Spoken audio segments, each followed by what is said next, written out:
축구 선수로서의 위상은 메시가 좀 더 앞서 있다고 볼 수 있지만 스타라는 영역으로 들어가면 얘기가 전혀 달라집니다. 두 선수가 벌어들인 돈의 액수가 제법 차이를 보이기 때문입니다. 미국의 경제 전문지 포브스는 매년 스포츠 선수들의 연간 수입을 발표하는데요. 메시와 호날두는 축구 역사에 큰 획을 그은 대선수들인 만큼 명예와 부를 모두 손에 넣었고 포브스 조사에서도 매년 순위권에 이름을 올리고 있습니다. 본격적으로 이름을 올리기 시작한 시점은 2011년입니다. 두 선수는 2000년대 말 나란히 발롱도르를 수상하는 등 월드 클래스 선수로 성장했고 기량 면에서도 이제 막 전성기에 접어들었기 때문에 막대한 수입을 창출할 수 있었습니다. 먼저 소속팀으로부터 받는 수입을 살펴보죠.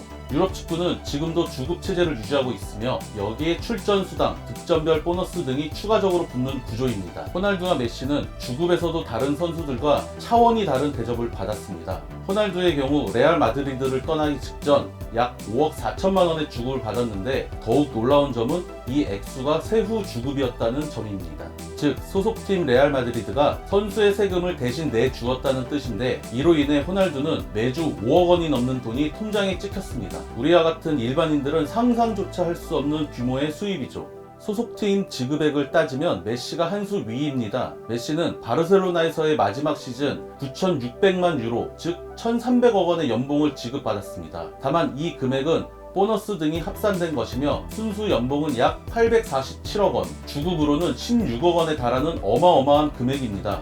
메시 역시 호날두와 마찬가지로 세후 계산으로 주급을 지급받았고 막대한 부를 얻을 수 있었습니다. 이들이 받았던 대우가 얼마나 대단한지는 프리미어리그 토트넘에서 뛰고 있는 손흥민과 비교하면 더욱 잘 드러납니다. 손흥민은 세계에서 가장 큰 축구 시장인 프리미어리그 내에서도 고액 연봉자로 분류돼 있으며 토트넘에서도 해리 케인에 이어 두 번째로 높은 주급을 받습니다. 손흥민의 주급은 14만 파운드, 우리 돈으로 약 2억 2천만 원인데 호날두와 메시는 이미 5년 전부터 손흥민보다 몇 배가 넘는 주급을 받았던 것이죠. 그것도 세후 주급으로. 축구 선수로서의 연봉은 메시가 높지만 광고 등을 포함한 전체적인 수입으로 범위를 넓히면 호날두가 승자입니다. 이는 포브스의 설명에서도 잘 드러납니다. 포브스는 메시에 대해 스포츠 역사상 위대한 업적을 쌓은 인물이라고 소개한 뒤 그의 지난 한 해 수입은 1억 3천만 달러, 즉 1,545억 원에 달한다 라고 발표했습니다. 당시 메시는 UFC 파이터인 코너 맥그리거에 이어 전세계 스포츠 스타들 중 연간 수입 2위에 이름을 올렸습니다. 호날두는 설명이 조금 다릅니다. 포브스는 호날두에 대해서 SNS 팔로워 숫자가 4억 5,700만에 달하는데 이는 전세계 운동선수들 가운데 가장 많은 수치다. 그는 자신의 이름을 내건 상품을 팔고 있으며 나이키 등 후원업체들로부터 받는 광고료가 상당하다 라고 밝혔습니다. 실제로 호날두는 메시에 비해 팀에서 받은 연봉이 낮았지만 광고 부분에서 훨씬 높은 수익을 얻으면서 총 수입 1억 1,700만 달러로 맥그리거, 메시에 이어서 전세계 3위에 올랐습니다. 호날두의 상품성은 현재 진행형이며 여전히 파급력이 크기 때문에 그가 은퇴를 해도 여러 사업을 통해 계속해서 수입을 올릴 것으로 예상됩니다. 대표적인 사업이 바로 의류입니다. 호날두는 자신의 이니셜과 등번호를 결합해 CR7이라는 속옷 브랜드를 론칭했고 이후 사업을 확장해 패션 브랜드로 영역을 넓혔습니다. 현재 호날두가 유니폼 외에 입고 있는 사복은 모두 CR7 브랜드입니다. 포르투갈, 특히 고향인 마데이라 제도에서의 호날두 입지는 절대적입니다.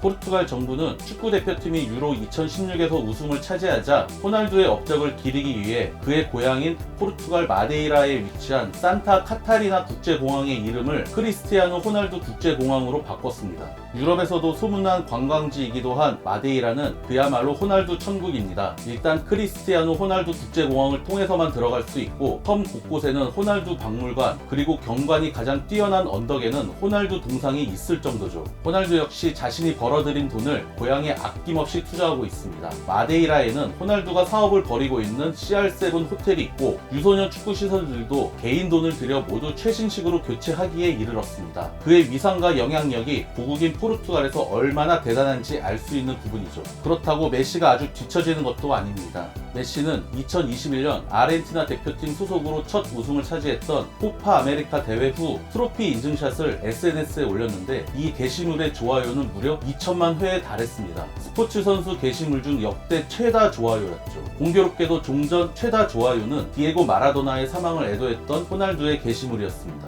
유니폼 판매에서도 메시가 앞섰습니다. 메시는 지난해 갑작 갑작스럽게 바르셀로나를 떠나 파리 생제르맹으로 이적했는데 공식 발표가 난 뒤 하루 만에 83만 장의 유니폼이 팔려나갔습니다. 종전 기록인 호날두의 52만 장을 크게 뛰어넘는 수치였죠. 파리 생제르맹은 하루 동안의 유니폼 판매로 메시에게 지급할 연봉보다 훨씬 많은 1,200억 원의 수입을 올렸습니다. 포브스는 2011년부터 2021년까지 메시가 연봉과 광고료 등을 모두 합해 8억 8,500만 달러, 약 1조 513억 원을 벌었고 같은 기간 호날두가 9억 700만 달러인 1조 775억 원의 수입을 올렸다고 밝혔습니다. 이쯤 되면 두 선수 모두 선수 생활을 그만해도 되지 않을까 싶습니다.